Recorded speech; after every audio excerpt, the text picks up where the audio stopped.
우리 일깨움이라는 주제로 신년 특별 새벽 기도회가 진행 중에 있습니다. 많은 은혜 받고 계십니까?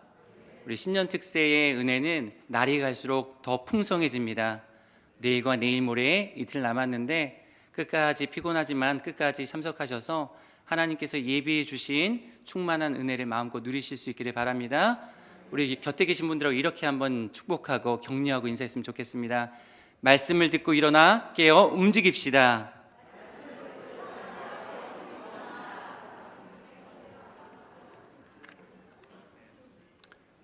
이렇게 인사하신 분들은 내일 새벽에 다 만나 뵐 수 있기를 바랍니다.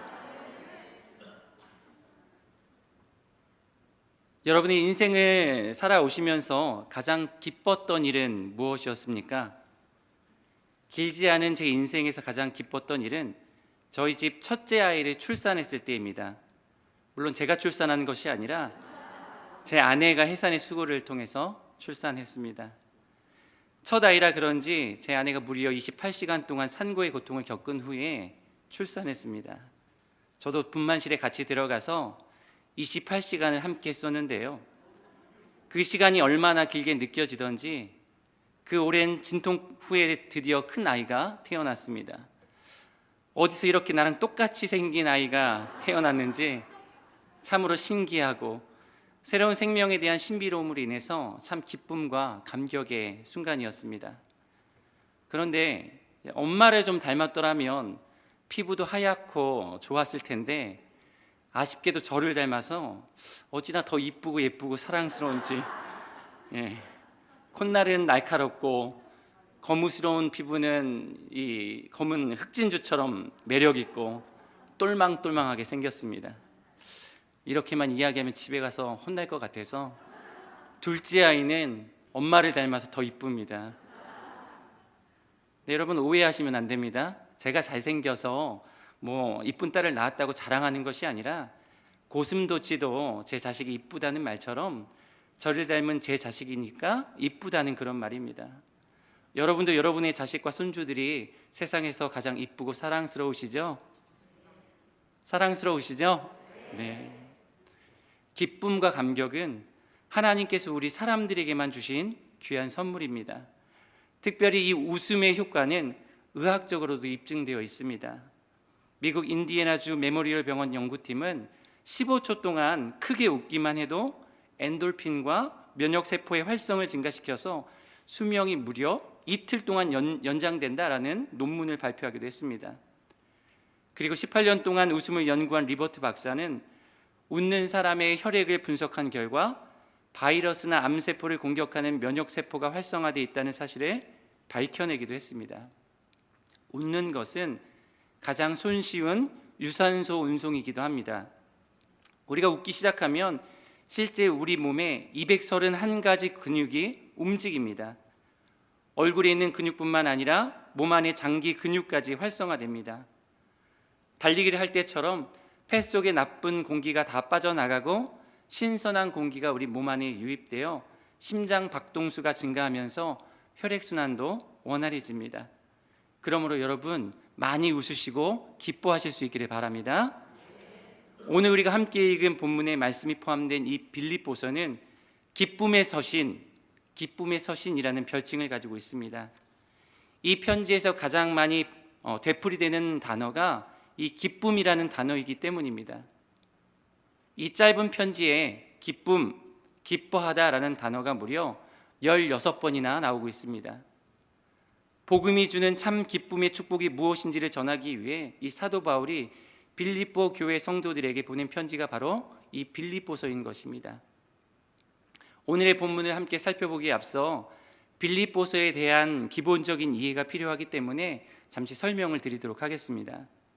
이 빌립보는 그리스 북동쪽의 마케도니아에 위치한 그 지역으로서 BC 356년경에 알렉산더 대왕의 아버지였던 빌립 2세가 재건하고 그리고 자신의 이름을 따 빌립보라 부르기 시작한 도시입니다.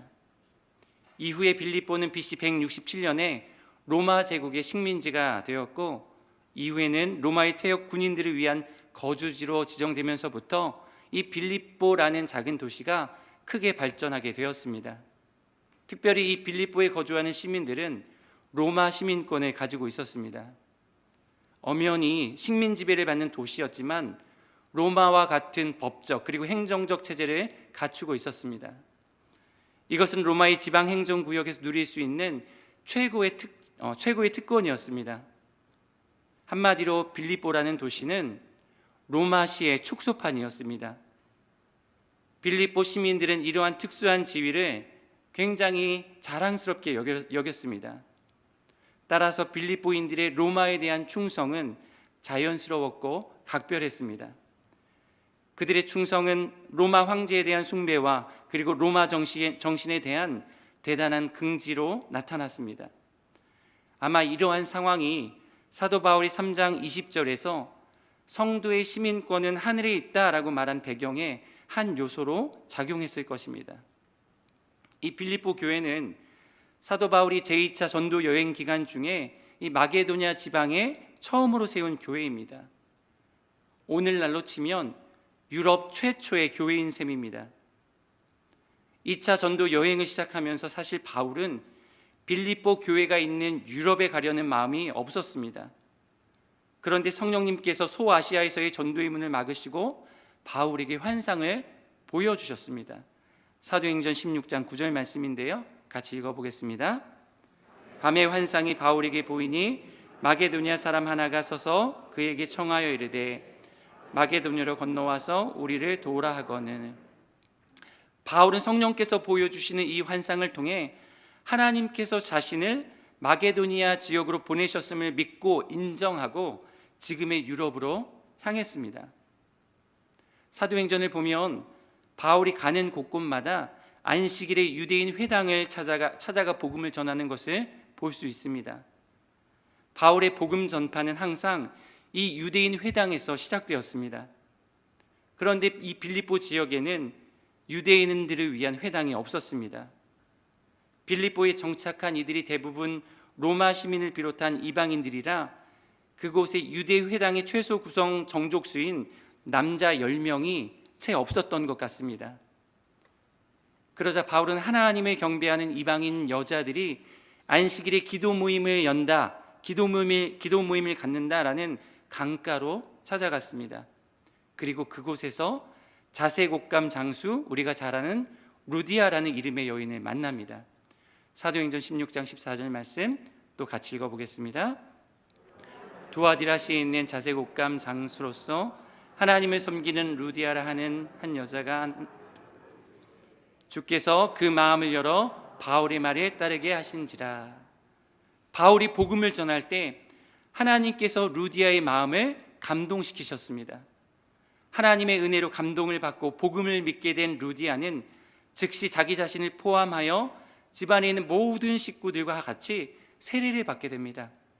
그리고 자신의 집에서 믿음의 형제들과 함께 모여 예배하는 교회를 세우게 된 것입니다. 이것이 바로 빌립보 교회의 첫 시작이었습니다. 빌립보 교회는 이렇게 말씀을 신실하게 믿고 받아들인 한 여인의 헌신을 통해서 시작되었습니다. 교회가 온전하게 세워지는 데에는 많은 사람이 필요하지 않습니다. 헌신된 성도 한두 사람이 마음을 합하여 전적으로 헌신하는 가운데에 하나님께서는 역사하셔서 복음의 전진기지로 사용하십니다. 이제 막 교회를 개척한 빌립보 지역에 귀신이 들려 점을 치던 한 어린 소녀가 있었는데 이 귀신 들린 소녀가 몇 날 며칠을 이 바울 일행을 따라다니면서 복음 전파에 회방을 놓았습니다. 이 귀신 들린 어린 소녀가 복음 전파에 회방을 놓으니까 괴로움을 참다 못한 사도 바울이 그리스도의 이름으로 어린 소녀 안에 들린 귀신을 내어 쫓았습니다. 그런데 이 축사 사건으로 인해 예기치 못한 문제가 그만 생기고 말았습니다. 귀신에게 사로잡혀 있던 소녀의 축사 사건은 그 소녀의 점으로 이익을 보던 주인이 자기의 이익이 없어진 줄 알고 관원들에게 바울 일행을 고소하게 되었던 것입니다. 자치권을 가지고 있었던 관원들은 사도 바울의 신분을 물어보지도 않고 심하게 때리고 구타하고 잡아다가 감옥에 가두어 버렸습니다. 한편 감옥에 갇혔던 바울과 실라가 한밤중에 하나님께 찬양할 때에 큰 지진이 일어났습니다.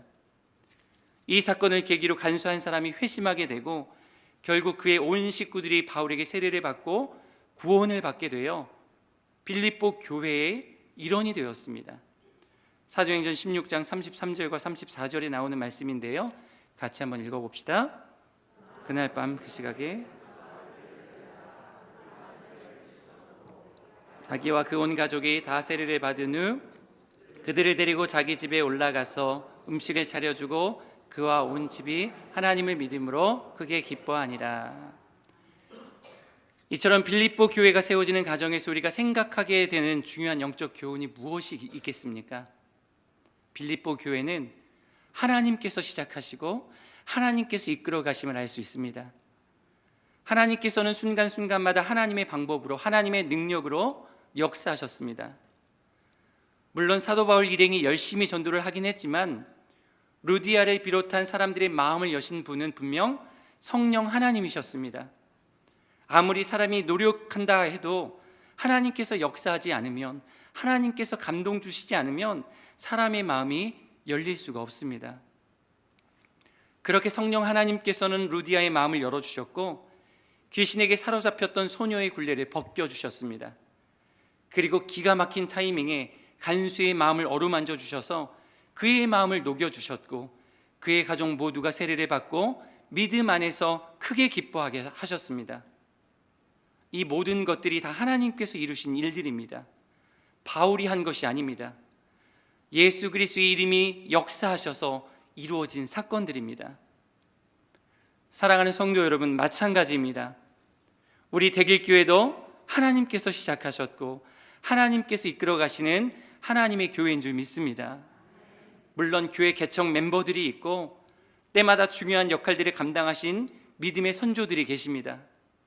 그러나 분명한 것은 사람이 이 교회를 세우고 사람이 이 교회를 지탱하고 사람이 이 교회를 이끌어가는 것이 아닙니다. 교회의 주인 되시는 하나님께서 그리스도의 이름의 능력으로 역사하셔서 교회를 교회되게 하시고 교회를 통해 구원의 빛이 나라와 민족 가운데에 퍼져나가게 하시는 것을 여러분 믿으시길 바랍니다. 우리는 그저 주님의 손과 발이 되어 일어나 섬길 뿐입니다.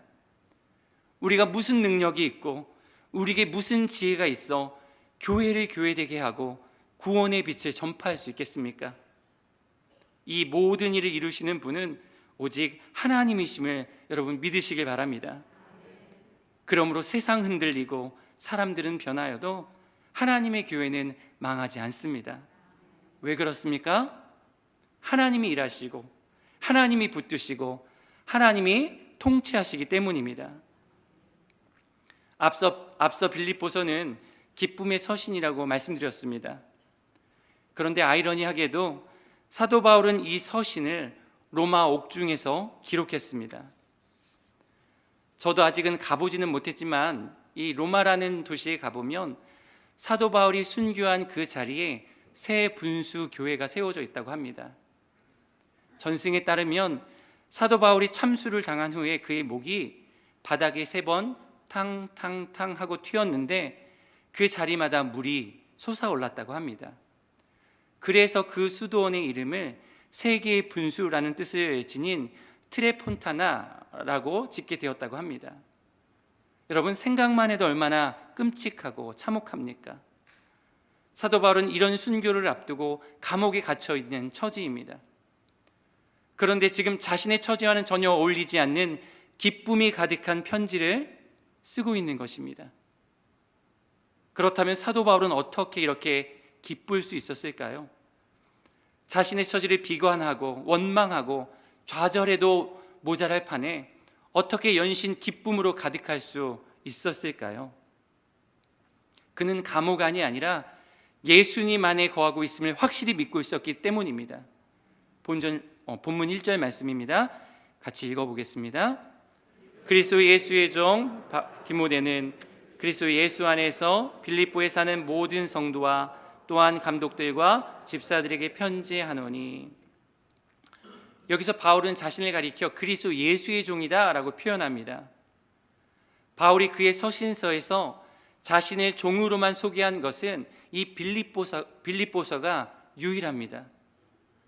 로마서와 디도서에서도 자기 자신을 가리켜 종이라고 소개하기는 하지만 사도라는 표현이 덧붙여져 있습니다. 로마서 1장 1절 말씀을 보십시오. 예수 그리스도의 종 바울은 사도로 부르심을 받아 하나님의 복음을 위하여 택정함을 입었으니, 이처럼 로마서를 비롯해서 다른 서신서에서는 자신의 사도직을 변호하기 위해 사도임을 밝혔으나 빌립보에서는 전혀 그럴 필요가 없었습니다. 고린도나 갈라디아 교회에서처럼 사도직에 대해서 의심을 받지 않았을 뿐만 아니라 빌립보 성도들과의 깊은 사랑의 결속력으로 인해서 굳이 사도라는 호칭을 쓸 필요가 없었습니다. 대신에 바울은 자신을 그리스도 예수의 종이다 라고 말했습니다. 여기서 종으로 번역된 헬라어는 둘로스라는 노예라는 의미를 가진 단어입니다. 그 당시에 노예는 그 집의 가축이나 짐승처럼 취급받았습니다. 그래서 시장에 물건처럼 사고팔고 하는 일이 자연스럽게 이루어졌습니다. 종은 자기 의미로 할 수 있는 권리가 없었습니다. 오직 주인이 시키는 대로 움직여야 했습니다.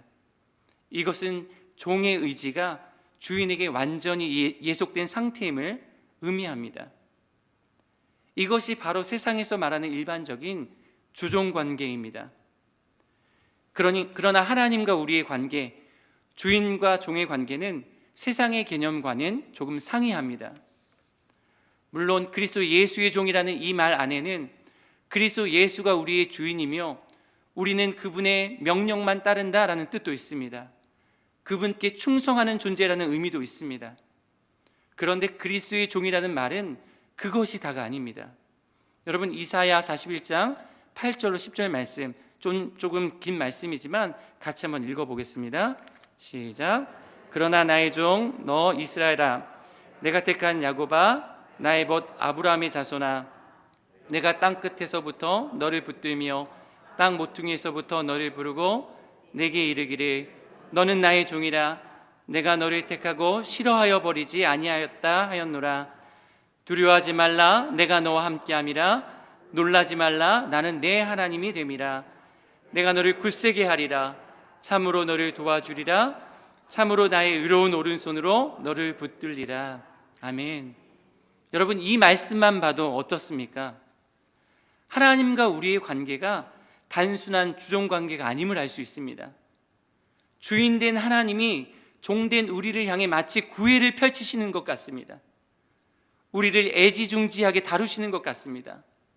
보석처럼, 진주처럼, 우리를 가장 아끼는 선택받은 사람처럼 여겨주시는 것 같습니다. 어디 깨지지는 않을까, 금이야 오기야 하면서 우리를 애지중지하십니다. 여러분, 이것이 어디 봐서 일반적인 주인과 종의 관계라고 할 수 있겠습니까? 단순한 노예와 주인, 주종관계를 넘어서서 훨씬 더 깊이 신뢰하고 사랑하고 친밀함을 누리는 관계가 바로 주인 되신 하나님과 종된 우리인 줄 믿으시길 바랍니다. 그리고 그리스도 안에 거하는 것이 얼마나 큰 은혜고 복입니까? 이것이 바로 사도 바울에게 있었던 기쁨의 비밀이었습니다. 사도 바울은 지금 자신이 감옥에 있는 것이 아니라 예수 그리스도 안에 있다고 생각했습니다. 사도 바울은 예수님 안에 있기만 하면 부러울 것도 불평하고 두려울 것도 없었던 그런 믿음의 사람이었습니다. 그래서 그는 그리스도 예수를 아는 지식이 가장 고상하며 그를 위하여 모든 것을 배설물로 여긴다고 했습니다. 사랑하는 성도 여러분, 우리도 마찬가지입니다. 예수님은 우리와도 함께 하십니다. 우리는 예수 그리스도 안에 거하는 자들입니다. 그리스도 예수의 종들입니다. 하나님이 그렇게 애지중지하시고 금이야 오기야 아끼시는 주님의 종입니다. 하나님 자신을 내어 주시기까지 아낌없이 사랑하는 그런 존재가 바로 우리입니다. 이 놀라운 신분과 정체성을 그리스도 예수 안에서 우리가 얻었고 우리가 누리게 되었습니다. 그러므로 여러분, 예수님을 바라보고 예수님 안에 거하면 우리도 늘 기쁨이 넘치는 삶을 살 수 있습니다. 예수님께 우리 시선이 고정되면 세상의 부귀 영화도 다 부럽지 않게 됩니다.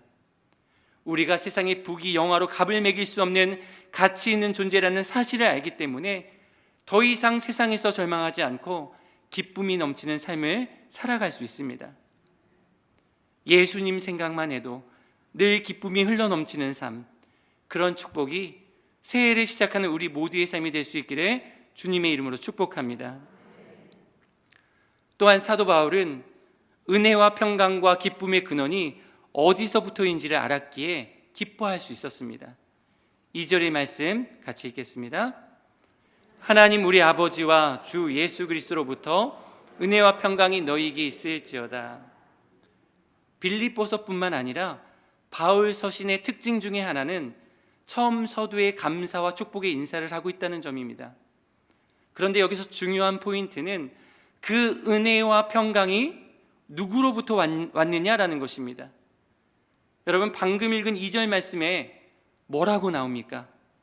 그 은혜와 평강이 어디부터 나온다고 했습니까? 하나님 우리 아버지와 주 예수 그리스도로부터. 여러분, 이것이 중요합니다. 사도 바울이 옥에 갇혀 있는 절망의 상황 속에서도 기쁨의 서신을 쓸 수 있었던 근거와 이유가 바로 여기에 있습니다. 바울의 기쁨의 근거는 자신에게 있지 않았습니다. 지금 자신이 처한 상황에도 있지 않았습니다. 지금 자신의 처지와 하는 일에도 있지 않았습니다. 자신의 통장과 자신이 가지고 있는 돈과 지위에 있지 않았습니다. 바울이 기뻐할 수 있었던 근본적인 이유는 하나님 아버지와 예수 그리스도로부터 온 은혜와 평강 때문이었습니다. 사랑하는 성도 여러분, 우리 자신의 상황과 처지를 바라보지 마십시오. 내 자신의 상황과 처지를 바라보면 바라볼수록 비참합니다. 그야말로 일비일이할 뿐입니다. 소유와 물질로부터 오는 기쁨은 잠깐 안개와 같습니다. 그러나 우리 주 예수 그리스도로부터 오는 기쁨은 얼마나 충만한지 그 기쁨으로 무장된 성도들은 죽음도 두려워하지 않습니다. 죽음 앞에서도 웃을 수 있습니다. 왜 그렇습니까? 주님이 주시는 구원의 감격과 기쁨이 죽음보다 더 크기 때문입니다. 아무리 많은 것을 가졌어도 하나님이 없는 인생은 불안과 불행과 절망뿐입니다. 그러나 아무것도 없어도 하나님이 함께 하시면 소망과 감사와 기쁨과 행복이 넘쳐나는 줄 믿으시길 바랍니다. 여러분, 왜 그렇습니까? 하나님이 인생을 살아갈 수 있는 진정한 능력의 원천이 되시기 때문입니다. 하박국 선지자는 절체절명의 상황, 참담한 현실 속에서도 구원의 하나님 한 분만으로 인해 기쁘고 즐겁게 살아가겠다라고 선포했습니다. 우리 하박국 3장 17절과 18절의 말씀을 믿음을 가지고 함께 읽어보도록 하겠습니다. 비록 무화과 나무가 무성하지 못하며 포도나무에 열매가 없으며 감람나무에 소출이 없으며 밭에 먹을 것이 없으며 우리의 양이 없으며 외양간에 소가 없을지라도 나는 여호와로 말미암아 즐거워하며 나의 구원의 하나님으로 말미암아 기뻐하리로다. 아멘. 사랑하는 여러분, 세상에 부귀와 영화와 권세와 명예와 안락함이 없어도 구원의 주님이 내 안에 있고 내가 주님 안에 있으면 기쁘고 즐겁고 감사하고 평안한 줄 믿으시길 바랍니다. 물질과 권력과 명예와 인생의 안락함 때문이 아니라 하나님에 대한 믿음과 소망과 사랑 안에서 기쁨이 충만한 삶을 살아가는 대길의 모든 성도님들이 되시길 주님의 이름으로 축복합니다. 마지막으로 사도 바울은 예수 그리스도로 말미암은 구원의 확신이 있었기 때문에 기뻐할 수 있었습니다. 본문 6절 말씀입니다. 읽어보겠습니다. 너희 안에서 착한 일을 시작하신 이가 그리스도 예수의 날까지 이루실 줄을 우리는 확신하노라. 바울은 빌립보 교회 성도들을 향해서 너희 속에 착한 일을 시작하신 분은 하나님이다 라고 말합니다. 여기서 착한 일이란 한마디로 구원의 일을 말합니다. 우리를 유효한 부르심으로 부르신 것, 우리를 거듭나게 하신 것, 회개하게 하신 것, 믿음을 선물로 주신 것, 의롭다 하신 것, 우리를 하나님의 자녀로 삼아주신 것, 우리를 이제까지 말씀으로 다스려 주시고 인도해 주신 것, 우리의 구원을 이룰 수 있도록 영육간의 모든 형편을 돌보아 주시고 보호해 주신 것, 이 모든 일이 하나님이 우리 안에서 시작하신 착한 일들입니다. 이런 일은 다 하나님이 친히 하신 일이지 사람이 한 일이 아닙니다. 사랑하는 여러분, 구원은 전적으로 하나님이 하시는 일임을 믿으시기 바랍니다. 우리는 하나님이 쓰시는 도구가 된 것이지 우리가 하는 것이 아닙니다. 사도 바울도 빌립보 교회가 세워진 것이 자기의 업적이라고 말하지 않았습니다. 너희 안에 착한 일을 시작하시니 곧 하나님께서 구원의 역사를 이루셨고 빌립보 교회를 세우셨다라고 명확하게 고백했습니다. 그런데 우리 하나님께서는 착한 일을 시작만 하시고 끝은 맺지 않으시는 그런 분이 아닙니다. 하나님은 우리를 불러주시기만 하시고 그 다음은 모르는 척 하시는 분이 아니십니다. 하나님은 우리에게 믿음만 주시고 뒤로 물러나 계시는 분이 아니십니다. 하나님은 이 땅에 교회를 세워놓기만 하시고 나 몰라라 하시는 그런 분도 아닙니다. 그가 시작하신 착한 일, 곧 구원의 일을 끝까지 이루시고 완성시켜 주시는 분이십니다. 사도 바울에게는 이런 믿음과 확신이 있었습니다. 그래서 죽음을 목전에 둔 감옥 안에서도 기뻐할 수 있었습니다. 장래를 바라보는 기쁨이었습니다. 하나님께서 그의 능력과 지혜와 사랑과 열심으로 우리들의 구원을 끝까지 이루어 주신다는 확신에 찬 기쁨이었습니다. 바울이 가진 이 믿음이 우리 안에 풍성하게 거할 수 있기를 소망합니다. 여러분, 이 믿음이 있으면 어떤 환경 속에서도 낭망하지 않고 큰 확신 가운데 거하게 됩니다. 이 믿음은 그리스도 안에 있는 사람에게는 실패가 없다라는 확신을 가져다 줍니다. 그리고 죽음도 우리를 망하게 할 수 없습니다. 마지막으로 로마서 8장 35절 말씀 우리 믿음으로 선포하며 같이 읽어보겠습니다. 누가 우리를 그리스도의 사랑에서 끊으리요? 환난이나 곤고나 박해나 기근이나 적신이나 위험이나 칼이랴. 아멘. 사랑하는 여러분, 하나님이 이루시고 하나님이 완성하시고 하나님이 끝내실 것이라는 확신 가운데 살아갈 수 있기를 소망합니다. 이러한 확신을 가진 성도들은 우리의 구원을 이루어 주시는 하나님으로 인해 큰 감사와 기쁨 가운데 살아갈 수 있습니다. 소망 중에 살아갈 수 있습니다. 우리가 하나님 손에 붙잡혀 살아가고 있는데 하나님이 우리와 함께 하시고 우리를 오른손으로 붙들고 계시는데 우리의 구원이 하나님이 완전하신 만큼 온전하고 확실한데 왜 무엇이 두렵고 염려가 있겠습니까? 세상을 바라보면 불안합니다. 내 자신의 상황과 형편을 바라보면 비참함에 우울하고 근심과 염려가 끊이지 않습니다. 그러나 하나님이 이루시는 일을 소망 중에 바라보면 불안이 확신으로, 비참함이 존귀함으로, 우울함이 행복감으로, 근심과 염려가 산소망으로 변화될 것입니다. 그러므로 여러분, 더욱 주님을 바라보십시오. 주님께 우리의 시선을 고정하십시오. 그때 세상이 알 수 없는 평안과 메마르지 않는 생수의 강과 같은 기쁨이 우리 삶에 충만하게 될 것입니다. 그 놀라운 기쁨의 은혜를 누리는 2023년 우리 대길의 모든 권속들의 삶이 될 수 있기를 주님의 이름으로 축원합니다. 기도하겠습니다. 우리의 기쁨의 이유가 되시고 목적이 되시는 하나님, 참 감사합니다. 우리가 살아가는 세상은 여전히 불안하고 답답하고 절망적인 소식들로 가득합니다. 그래서 세상의 사람들은 기쁨을 찾기 위해 쾌락을 쫓고 부와 명예와 성공을 쫓아 살아갑니다. 그러나 우리는 세상이 불안할수록, 세상이 답답할수록, 세상이 절망적일수록 우리를 그리스도의 종으로 불러주셔서 우리를 아껴주시고 가치 있게 여겨주시고 생명싸기로 안전하게 보호하여 주실 뿐만 아니라 자신을 내어주시기까지 우리를 사랑해 주신 예수님만 바라보며 살아갈 수 있도록 도와주시옵소서. 주님이 우리 안에서 착한 일, 곧 구원의 일을 시작해 주셨고 또 그 일을 그리스도 예수의 날까지 이루실 것을 확신하는 믿음으로 우리에게 주어진 믿음의 경주를 끝까지 경주할 수 있도록 인도하여 주시옵소서. 그렇게 예수님만 바라보고 그렇게 예수님께 시선을 고정하며 우리를 위해 이루시는 하나님의 구원의 역사의 날마다 감사하게 하시고 세상이 알 수 없는 평안, 결코 메마르지 않는 생명의 강과 같은 기쁨을 풍성하게 누릴 수 있는 우리 모든 성도들이 다 되어질 수 있도록 날마다 축복하여 주시옵소서. 감사드리며 존귀하신 우리 구주 예수 그리스도 이름으로 기도합니다. 아멘.